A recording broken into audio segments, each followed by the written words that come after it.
ଆଜି ସକାଳୁ ସକାଳୁ କନକ ମାଉସୀଙ୍କର ସାନ ବୋହୂ ଦତ୍ତା ଘର ବାହାରେ ଖଟ ପାରି ମଜା ମାରି ବସିଥାଏ। ଠିକ୍ ଏତିକି ବେଳେ ତା ବଡ଼ ଯା ଘର ଭିତରୁ ତାକୁ ଡାକ ପକାନ୍ତି। ଆରେ ଦତ୍ତା, ସେଇ ଯୋଉ କାକା ଆଣି ଦେଇ ଯାଇଛନ୍ତି ଚାରା ଗୁଡ଼ା ନା ଟିକେ ଗାଈମାନଙ୍କ ପାଖରେ ନେଇ ଥଇଦେଲୁ। ଦତ୍ତା ଥିଲା 1 ନମ୍ବର କାମଚରଣୀ। ସେ ବା କେମିତି କାମ କରନ୍ତା। ଦିଦି, ମୁଁ ପରା ଏଇ ବାହାରେ ଖଟ ଉପରେ ବସିଛି ଟିକେ। ଏଇ ବାଡ଼ିଆଡ଼େ ଯାଇଥିଲି, ପାଦରେ ଗୋଟେ କଣ୍ଟାଟା ଫୁଟିଗଲା, ଆଉ ମୁଁ ଚାଲି ପାରୁନି।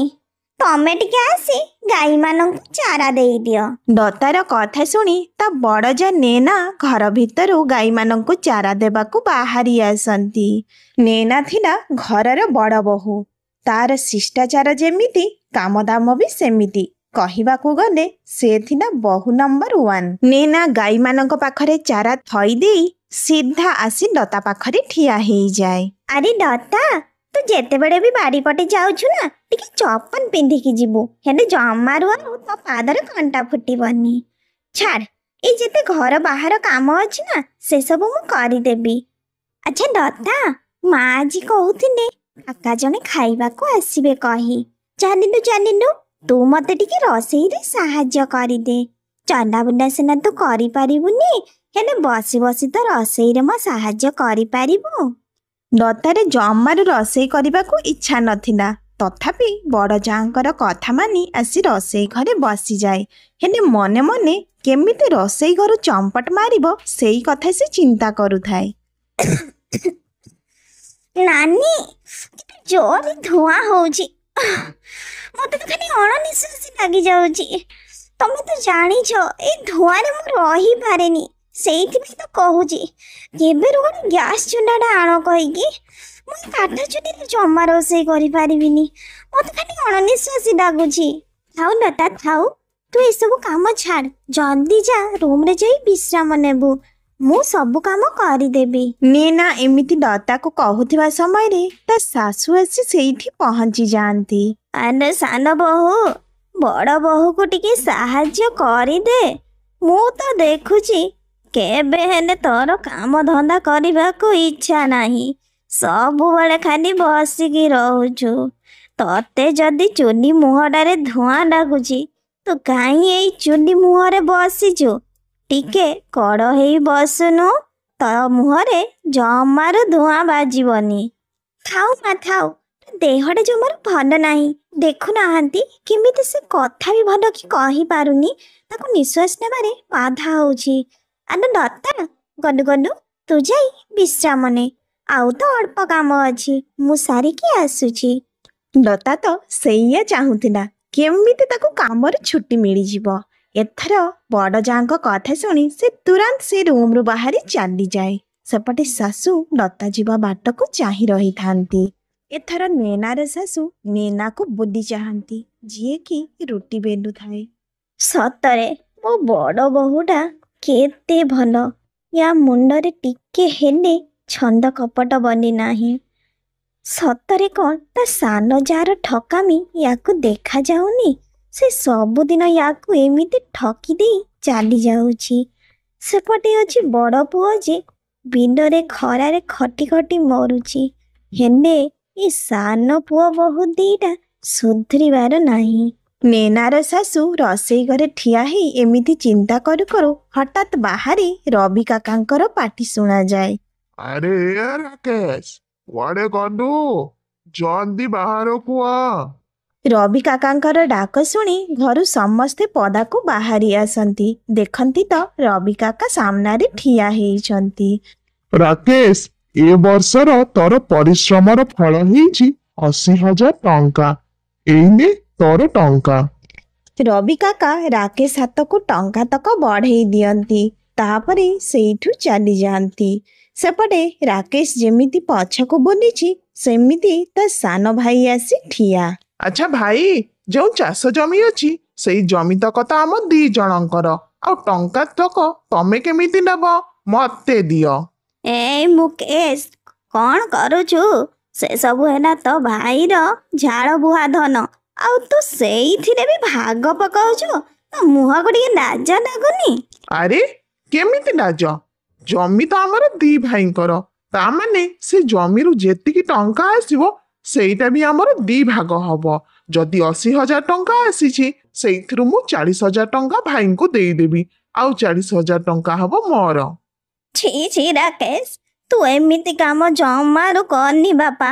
ତୁ ତ ଜାଣିଛୁ ତୋ ବଡ଼ ଭାଇ ଖରାରେ ତରାରେ ଘାଣ୍ଟି ହେଇ ତତେ କେମିତି ପାଠ ପଢ଼େଇଛି, ଗୋଟେ ଚାକିରି ବି ଧରେଇଲା।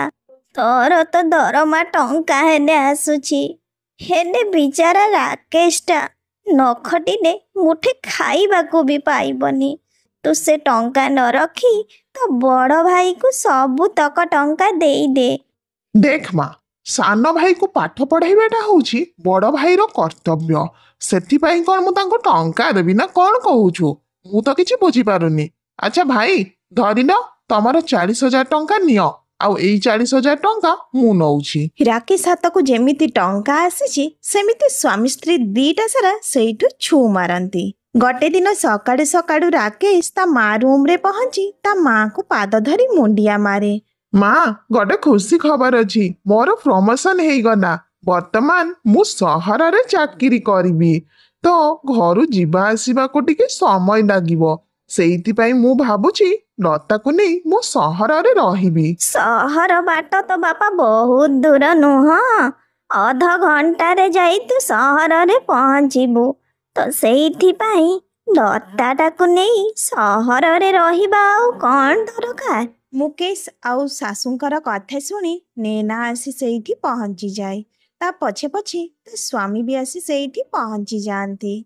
ନେନା ମୁକେଶ ଆଉ ଲତାକୁ ବହୁତ କରି ବୁଝାଏ ଯେ ସହରକୁ ଯାଓନି କହି, ହେଲେ ଲତା ବା କେଉଁ ମାନିବା ଝିଅ ଯେ ସେ ଜମାରୁ ନେନାର କଥା ଶୁଣି ଯାଇନି। ଅଣ୍ଡଟା କୁହେ ଯେ ଦିଦି ତମ କଥା ମୋତେ ଭାରି ମନେ ପଡ଼ିବ। ନେନାର ଶାଶୁ ବୁଝି ସାରିଥାନ୍ତି ଯେ ମୁକେଶ ଆଉ ଲତାକୁ ଜମାରୁ ଏଠି ରହିବାକୁ ଇଚ୍ଛା ନାହିଁ। ସେଇଥିପାଇଁ ସେ ବି ଆଉ ସେ ଦୁହିଁଙ୍କୁ ଅଟକେଇବାକୁ ଚେଷ୍ଟା କରନ୍ତିନି। ୟାପରେ ଦୁହେଁ ନିଜର ବେଗ୍ ଧରି ସେ ରୁମ୍ରୁ ବାହାରି ଯାଆନ୍ତି। ସହରକୁ ଗଲା ପରେ ଲତା ଆଉ ମୁକେଶର କିଛି ହେଲେ ଖବର ନଥିଲା। ସେପଟେ ନେନାର ଶାଶୁର ଦେହ ବହୁତ ଖରାପ ହୁଏ। ସେ ସାନ ପୁଅ ବୋହୂଙ୍କୁ ଦେଖିବାକୁ ଇଚ୍ଛା କରନ୍ତି। ବଡ଼ ବୋହୂ, କିଛି ଖବର ଆସିଲା କି? କେବେ ମୁକେଶ ଆସିବ?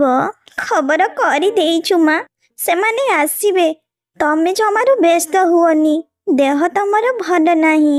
ବଡ଼ ବୋହୂ, ମୁକେଶ ହେଲା ମୋ ସାନ ପୁଅ, ରାକେଶ ହେଲା ମୋ ବଡ଼ ପୁଅ, ଆଉ ଏ ଦି ପୁଅଙ୍କୁ ମୁଁ ଭଲ ଭାବରେ ଜାଣିଛି। ମୁକେଶଟା ମୋର ବହୁତ ସ୍ୱାର୍ଥପର। ସେ ଯେଉଁଠି ସ୍ୱାର୍ଥ ପାଇବ ସେଇଠି ଯିବ। ମୋତେ ଜଣାଅଛି ମା, ମୁଁ ମରିଗଲା ପରେ ଦେଖିବୁ ସେ ଘରେ ଆସି ପହଞ୍ଚିବ, ତାର ଜମି ଭାଗ ବି ମାଗିବ। ହେଲେ ତାକୁ ଜମି ଭାଗ ତମେମାନେ ଦେଇଦେବ।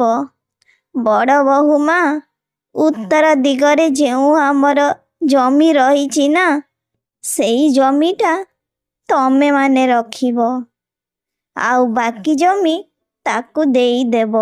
ନେନାର ଶାଶୁର ଦେହ ଅଧିକ ଖରାପ ହେବାରୁ ସେ ଚାଲି ଯାଆନ୍ତି। ୟାପରେ ସାନ ପୁଅ ବୋହୂ ଆସି ଘରେ ପହଞ୍ଚି ଯାଆନ୍ତି। ମୁକେଶ, ତୁ ଏବେ ଆସୁଛୁ? ମା ତତେ ଆଉ ସାନ ବୋହୂକୁ ଦେଖିବା ପାଇଁ କେତେ ଦିନରୁ ଜଗି ରହିଥିଲା। ଦେଖିବ ଦେଖିବ କହି ଟିକେ ହେଲେ ଦେଖି ପାରିଲାନି। ଆଗରୁ ଟିକେ ଆସିଥିଲେ ମାର ଆତ୍ମାକୁ ବି ଶାନ୍ତି ମିଳିଥାନ୍ତା। ଖାଲି କହିଲେ କଣ ହେଇଯାଉଛି? ତମେ ଚାକିରି ବାକିରି ବିଷୟରେ କଣ ଜାଣିଛ? ତମେ ତ ମୂର୍ଖ, ବେକାର ହିଁ ଘରେ ବସି ରହିଛ। ତମେ ସେ ସବୁ କାମ କରିପାରିବ। ମୋ ପାଖରେ ସମୟ କେତେବେଳେ? ସବୁବେଳେ ତ ଡ୍ୟୁଟି ଗଲି, ଟିକେ ହେଲେ ବି ଫୁର୍ସତ ନାହିଁ। ଆଜି ବି କେତେ ଫୁର୍ସତ କାଢିକି ଆସିଛି। ଭାଇ, ମୁଁ ସବୁବେଳେ ଗାଁ ସହର ହେଇପାରିବିନି। ମୋର ତ ତେଣେ ପୁଣି କାମ ଅଛି କି ନାହିଁ। ଆଉ ଯୋଉ ଆମର ଜମିବାଡ଼ି ଅଛି ନା, ସେଇଠୁ ଅଧା ଭାଗ ମୋର ଦେଇଦିଅ। ମୋର ଭାଗ ଜମି ତକ ମୁଁ ବିକ୍ରି କରି ଦେଇଯିବି, ଆଉ ଏ ଗାଁକୁ ମୁହଁ ମୋଡ଼ି ଚାହିଁବିନି। ମା କହିଥିଲେ ଆମେ ଉତ୍ତର ଦିଗରେ ଥିବା ଜମିଟା ରଖିବୁ, ବାକି ଜମି ଯାକ ତମେ ନେଇ ବିକ୍ରି କରିପାର। ଆମର କହିବାର କିଛି ନାହିଁ। ଦେଖିଲ ଦାଦା ଦେଖିଲ, ଏଇ ଏମାନଙ୍କୁ କୁହନ୍ତି ମୂର୍ଖ। ନିଜ ଗୋଡରେ ଚଟ ମାରିବା ଭଳିଆ କାମ କରୁଛନ୍ତି। ସେଇ ଯୋଉ ଜମି କଥା କହୁଛ, ସେଥିରେ ତ ଘାସ ଗୋଟେ ବି କଅଁଳେନି, ଆଉ ତମେ ସେଇ ଜାଗାଟା ନବ? ନିଅ ନିଅ ନିଅ, ମୋର ତ ବହୁତ ଭଲ। ବାକି ଜମି ତକ ଆଜି ହିଁ ମୁଁ ବିକ୍ରି କରିଦେଇ ସେପଟୁ ମୁଁ ସହରକୁ ଚାଲିଯିବି। ଠିକ ଅଛି, ପରେ ଯେମିତି ମତେ ଆଉ ଦୋଷ ନ ଦିଅ। ମାନୁଛି ଆମେ ଗରିବ, ଆମେ ମୂର୍ଖ, କିନ୍ତୁ ଆମ ଦେହରେ ଏତିକି ବଳ ଅଛି ଯେ ଆମେ ଖଟିକି ଖାଇପାରିବୁ। ତୋର ଯେଉଁ ଜାଗା ଦରକାର ତୁ ସେଇ ସବୁ ଜାଗା ନେଇ ବିକ୍ରି କରି ଟଙ୍କା ଧରି ପଳା। ମୁକେଶ ଏଥର ସହରକୁ ଚାଲିଯାଏ। ହେଲେ ନେନା ଆଉ ରାକେଶର ପରିସ୍ଥିତି ଦିନକୁ ଦିନ ଖରାପ ହେବାକୁ ଲାଗେ। ଶୁଣୁଛ, ମତେ ଆଜି ବହୁତ ଦୁଃଖ ଲାଗୁଛି ଯେମିତି ମା ଆମକୁ ଭଲ ପାଉନଥିଲେ। ନହେଲେ ସେ କାହିଁ ଆମକୁ ସେ ଟାଙ୍ଗରା ଜମି ନେବାକୁ କହିଥାନ୍ତେ କହିଲ ଦେଖି? ସବୁ କିଛି ତ ହେଇସାରିଛି, ସେଇ ଜମିଟା ଆମ ଭାଗରେ ଅଛି। ଆଉ ବସି ରହିଲେ କିଛି ହେବନି। ଚାଲ ଦୁହେଁ ମିଶି ସେ ଜମିକୁ ଯିବା। ଆମେ ହାତରେ ନିଜେ ତାକୁ କୋଳି ଚାଷ କରିବା, ଦେଖିବା କେମିତି ଚାଷ ହବନି। ନେନା ଆଉ ରାକେଶ ଏଥର ଯାଇ ସେ ଟାଙ୍ଗରା ବିଲରେ ପହଞ୍ଚି ଯାଆନ୍ତି। ନେନା କହିବା ହିସାବରେ ରାକେଶ ମାଟି ଖୋଳିବା ଆରମ୍ଭ କରେ। ଆଉ ଏମିତି ମାଟି କଡୁ କଡୁ ହଠାତ୍ ତାକୁ ଗୋଟେ ସୁନା ରୂପାରେ ଭର୍ତ୍ତି ଗୋଟେ ବାକ୍ସ ମିଳେ। ମତେ ଲାଗୁଛି ମା ଏ ବିଲରେ ସୁନା ବାକ୍ସ ଥିବା କଥା ଜାଣିଥିଲେ, ସେଇଥିପାଇଁ ମତେ କହିଥିଲେ ତୁ ସେ ଉତ୍ତର ପଟ ଜମିଟା ନବୁ କହିକି। ନେନା ଆଉ ରାକେଶ ସେଇ ସୁନାର ବାକ୍ସ ପାଇ ବହୁତ ଖୁସି ହୁଅନ୍ତି। ଆଉ ଦେଖୁ ଦେଖୁ ସେଇ ଟାଙ୍ଗରା ଭୂଇଁଟାରେ ବି ଚାଷ ହୁଏ। କାହିଁକି ନା ଦୁହେଁ ବହୁତ କଷ୍ଟରେ ହାତରେ ମାଟି ଖୋଳି ମଞ୍ଜି ପୋତିଥାନ୍ତି। ମାଧବପୁରରେ ରଘୁ ନାମରେ ଗୋଟେ ଗରିବ ଚାଷୀ ରହୁଥିଲା। ସେ ତା ବିଲରେ ଚାଷବାସ କାମ କରେ। ରଘୁର ସ୍ତ୍ରୀ ଗୀତା ଖାଇବା ପାଇଁ ପଖାଳ ନେଇ ରଘୁ ପାଖକୁ ଯାଏ। ସେପଟେ ରଘୁ ତା ବଳଦକୁ ଚରିବା ପାଇଁ ଫିଟେଇ ଦେଇ ନିଜେ ପଖାଳ ଖାଇବା ପାଇଁ ସ୍ତ୍ରୀ ସହିତ ବସିଯାଏ। ଘରେ ଲୋକ କହିଲେ କେବଳ ରଘୁର ବାପା, ତା ମା ତ ଆଗରୁ ଚାଲି ଯାଇଥାନ୍ତି। ଗୋଟେ ଦିନ ରଘୁର ବାପାର ଦେହ ବହୁତ ଖରାପ ହେଲା। ବାପା ରଘୁ, ମତେ ଲାଗୁଛି ମୁଁ ଆଉ ବଞ୍ଚିବିନି। ତୋ ଭାଇ ରାଜୁ ପାଖକୁ ଖବର ଦିଆ ହେଇଥିଲା, ସେ ଏବେ ଯାଇ ପହଞ୍ଚିଲାନି। ତାକୁ ଟିକେ ଦେଖିବାକୁ ବହୁତ ଇଚ୍ଛା ଥିଲା। ବାପା, ତମେ ଜମାରୁ ଚିନ୍ତା କରନି, ଭାଇ ଏବେ ପହଞ୍ଚିଯିବେ। ମୁଁ ତାଙ୍କୁ ଖବର ଦେଇ ଦେଇଛି। ତମେ ଜମାରୁ ବ୍ୟସ୍ତ ହୁଅନି ବାପା, ତମର କିଛି ହେଲେ ହବନି। ବାପା ରଘୁ, ମୁଁ ମୋ ଦି ପୁଅଙ୍କୁ ଭଲ ଭାବେ ଚିହ୍ନି ସାରିଛି। ଯେଉଁ ପୁଅ ମୋର 2 ବର୍ଷରେ ଥରେ ହେଲେ ଘରେ ପାଦ ଦେଇନି, ଆଜି ଯେବେ ଖବର ପାଇଲା ବାପା ତାର ମୃତ୍ୟୁ ଶେଷରେ କହି ସେତେବେଳେ ସେ ଆସୁଛି। ଜାଣିଛୁ, ସେ ମୋ ପାଇଁ ଆସୁନି, ସେ ସମ୍ପତ୍ତି ପାଇଁ ଆସୁଛି। କାଳେ ତା ସମ୍ପତ୍ତିରେ ଭାଗ କମିଯିବ କହି। ଛି ବାପା, ଆପଣ ଏଇକି କଥା କହୁଛନ୍ତି? ଆପଣ ହେଲେ ଆମର ବଡ ସମ୍ପତ୍ତି। ଆପଣ ବଞ୍ଚିଥିଲେ ଆମେ ସମସ୍ତେ ଖୁସିରେ ରହିବୁ। ସମ୍ପତ୍ତି ବାଢି ଆମର କଣ ହେବ? ବାପା, ଆପଣ ଏମିତି କଥା କୁହନ୍ତୁନି। ଗୀତା ନିଜ ଶ୍ୱଶୁରଙ୍କୁ ଏମିତି କହୁଥିବା ସମୟରେ ଗୀତାର ଶ୍ୱଶୁର ସବୁଦିନ ପାଇଁ ଆଖି ବୁଜି ଦିଅନ୍ତି। ଆଉ ଗୀତା ଭ ଭ ହେଇ କାନ୍ଦିବାକୁ ଲାଗେ। ବାପା, ବାପା ଉଠନ୍ତୁ ନା, କଣ ହେଲା ବାପା ଆପଣଙ୍କର? ଏବେ ତ ଆପଣ କଥା କହୁଥିଲେ। ବାପା, ବାପା ମରିଯିବାର ଜାଣି ରଘୁ ଆଉ ଗୀତା ବହୁତ କାନ୍ଦିଲେ। ହେଲେ ସେତେ ଯାଇ ବି ତାଙ୍କ ବଡ଼ ଭାଇ ଭାଉଜ ଆସି ପହଞ୍ଚି ନଥାନ୍ତି। ବାପା ଚାଲିଯିବା ପରେ ବଡ଼ ପୁଅ ରାଜୁ ଆଉ ବୋହୂ ମିତା ଆସି ପହଞ୍ଚି ଯାଆନ୍ତି। ଭାଇ, ତମେ ଆସିବାରେ ଡେରି କରିଦେଲ। ଆଉ ଟିକେ ଆଗରୁ ଯଦି ଆସିଥାନ୍ତ, ହେଲେ ବାପାଙ୍କ ସହିତ କଥା ହେଇପାରିଥାନ୍ତ। ବାପା ଆମକୁ ଛାଡି ଚାଲିଗଲେ। ଆମେ ଆଉ କଣ କରିପାରିବା? ବାପାଙ୍କର ତ ବୟସ ବି ହେଇଯାଇଥିଲା, ଆଉ କେତେଟା ଦିନ ଯେ ବଞ୍ଚିଥାନ୍ତେ। ହେଲେ ରଘୁ, ବାପା ମଲା ପୂର୍ବରୁ କିଛି କହୁଥିଲେ କି? ନା ଭାଇ, ସେମିତି ତ କିଛି କହିନାହାନ୍ତି, ହେଲେ ଆପଣଙ୍କୁ ଆଉ ଦିଦିଙ୍କୁ ଦେଖିବେ କହି ବହୁତ ମନ କରିଥିଲେ, ଅନେଇକି ରହିଥିଲେ। ହେଇ ଟିକେ ଆଗରୁ ତାଙ୍କ ଆଖି ବନ୍ଦ ହେଇଗଲା, ଆଉ ସେ ଏ ଦୁନିଆରେ ନାହାନ୍ତି। ଆମକୁ ଏକା ଛାଡି ଚାଲିଗଲେ ବାପା। ନା ଗୀତା, ତମ ଭାଇଙ୍କର କହିବା ମାନେ ଜମିବାଡି ଉପରେ କିଛି କଥା କହୁଥିଲେ କି? ହଁ ରଘୁ, ବାପା କହୁଥିଲେ କି ଜମିବାଡି ଭାଗବଣ୍ଟା କଥା କିଛି? ନା ଭାଇ, ବାପା ସେମିତି କିଛି ତ ଜମିବାଡି ଉପରେ କହିନାହାନ୍ତି। ହେଲେ ଭାଇ, ବର୍ତ୍ତମାନ ଆମକୁ ତ ବାପାଙ୍କର ଶେଷକୃତ୍ୟ କରିବା ପାଇଁ ହିଁ ପଡିବ। ଏସବୁ କଥା ତ ଆମେ ପରେ ବି ହେଇପାରିବା। ରାଜୁ ଆଖିରେ ନିଜ ବାପାର ମୃତ୍ୟୁ ପାଇଁ ଟିକେ ହେଲେ ବି ଲୁହ ନଥିଲା। ନାହିଁ ନିଜ ପୁଅ ବୋହୂ ମିତା ଆଖିରେ ଶ୍ୱଶୁର ମରିଯିବାର ଦୁଃଖ ଦେଖାଯାଉଥିଲା। ଦି ଜଣ ଖାଲି ଜମିବାଡ଼ି ପଛରେ ପଡ଼ିଥିଲେ। ଶେଷରେ ରଘୁ ଆଉ ତା ଭାଇ କିଛି ଗାଁ ଲୋକ ସାଙ୍ଗରେ ନେଇ ନିଜ ବାପାଙ୍କର ଦାହକ୍ରିୟା ସାରି ଦିଅନ୍ତି। ୟା ଭିତରେ କିଛି ଦିନ ବିତିଯାଏ। ଗୋଟେ ଦିନ ରାଜୁ ଆଉ ମିତା ଦି ଜଣ କଥା ହୁଅନ୍ତି। ବାପା ମରିକି ଆସି ଆଜି 15 ଦିନ ହେଲାଣି, ତମେ କଣ କରୁଛ? ଜମିବାଡି ଭାଗ ବଣ୍ଟା କଥା କେବେ ହେବ ଆଉ କେବେ ଭାଗ କରିବ? ତମେ କଣ କିଛି ବୁଝିପାରୁନ? ହଁ ହଁ, ମୁଁ ରଘୁ ସହିତ କଥା ହେଇଥିଲି। ସେ କହିଛି ବାପାଙ୍କର ଯେତେ ବି ସମ୍ପତ୍ତି ବାଡି ଅଛି ସବୁ ଆମର ଅଧା ଅଧା ହେଇଯିବ କହି। ସେଥିରେ ତାର କୌଣସି ଅସୁବିଧା ନାହିଁ। ଅଧା ସମ୍ପତ୍ତି କଣ କରିବ ଶୁଣ ଦେଖି? ତମ ମୁହଁରେ ଟିକେ ଲାଜ ନାହିଁ। ଏଇଟା ଚିନ୍ତା କରୁନ, କେମିତି ପୁରା ସମ୍ପତ୍ତି ତମ ନାଁରେ କରିନେବ। ସେମାନେ ତ ପରିମୁଣ୍ଡିଆ ଲୋକ, ଖଟିନି ଖାଉଛନ୍ତି, ନହେଲେ ନାହିଁ। ତାଙ୍କର ଆଉ କଉ ଉନ୍ନତି ହେବାର ଅଛି ଯେ ତମେ କେମିତି ସବୁ ସମ୍ପତ୍ତି ତା ପାଖରୁ ହାତେଇବ, ସେଇ କଥା ଚିନ୍ତା କର। ରାଜୁ ଆଉ ତା ସ୍ତ୍ରୀ ମିତା ଏମିତି ରଘୁ ପାଖରେ ସବୁ କିଛି ସମ୍ପତ୍ତି ହଡପ କରିବା ପାଇଁ ବିଚାର କରନ୍ତି। ତା ପରଦିନ ସକାଳୁ ସକାଳୁ ରଘୁ ତା ହଳ ଧରି ବିଲକୁ ଯିବା ପାଇଁ ବାହାରିଥାଏ।